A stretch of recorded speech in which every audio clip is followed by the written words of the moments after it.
I was born and raised down in Bolivia, South America. Spanish was my primary language growing up. Yo puedo hablar español. Not only that, but I was raised up at 14,000 feet up in the Bolivian Andes Mountains. And guess what? There's no schools that high. So students, I was never sent to school, and I was never homeschooled until 4th grade. My very first day of education in my entire life was 9 years old, away at a boarding school. I couldn't read or write, and I could barely speak English. Things got ugly. I have some students come up and ask me, what do I have to say to a student that doesn't think they're very smart? Well, I have to tell you, a lot of students don't think they're smart. I sure didn't. But here's the problem. I think every student is genius in some way. Every single one of you is genius in some way. There's probably 100 ways to be genius. The trouble is we only recognize 4 or 5 ways, and that's the problem of the educational system. But students, I want every one of you to know that you're smart. You're very, very smart and inquisitive and in some way. And the challenge is to let the world know what that way is. But don't ever give up, students. You always have to believe in yourself. And you guys, Bolivia, it wasn't like here. I love looking at all of you because look at you. Look at your differences. You have different clothes, different hairstyles, different skin colors. Bolivia, everybody was kind of the same. Everybody was short. Everybody had the same kind of clothes. Everybody had black hair, and everybody had the same colored skin.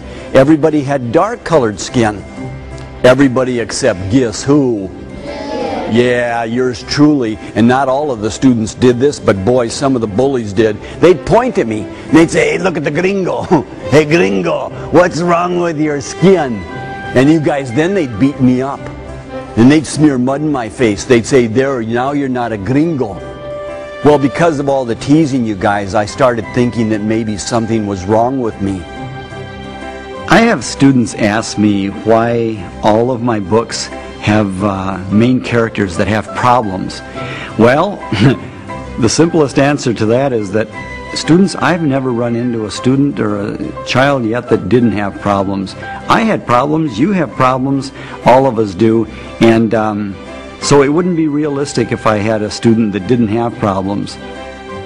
That summer, my parents, they told me, they said, Ben, we're going to move to the United States of America, to a state called Minnesota.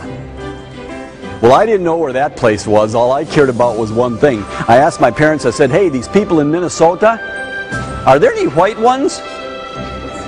My parents said, yeah, there's a couple. Why? I said, because I'm tired of being different. Students, I thought that the color of my skin was what made people different. I thought the language I spoke, how smart I was. I thought those were the things that made people different. And then I got to Minnesota. I made my next big mistake. I tried to show off. I tried to impress all these students that I thought were just like me now because their skin was the same color. So the first day of 7th grade, Northville, Minnesota, I dressed up. Oh yeah. I wore to school the best clothes that I owned, which was my school uniform from boarding school in Bolivia. I'll tell you what I wore to school the first day, you guys. I had on a pair of black and white, shiny saddle shoes. I had a pair of high white bobby socks with red tassels on the side. I liked red. I had a pair of baggy leather knicker shorts with big fat suspenders to keep them up, red ones. I had a white blouse sleeve shirt on, had my hair greased back. I even had on a bow tie, a red one. And you guys, that's the way I walked into my first day of 7th grade.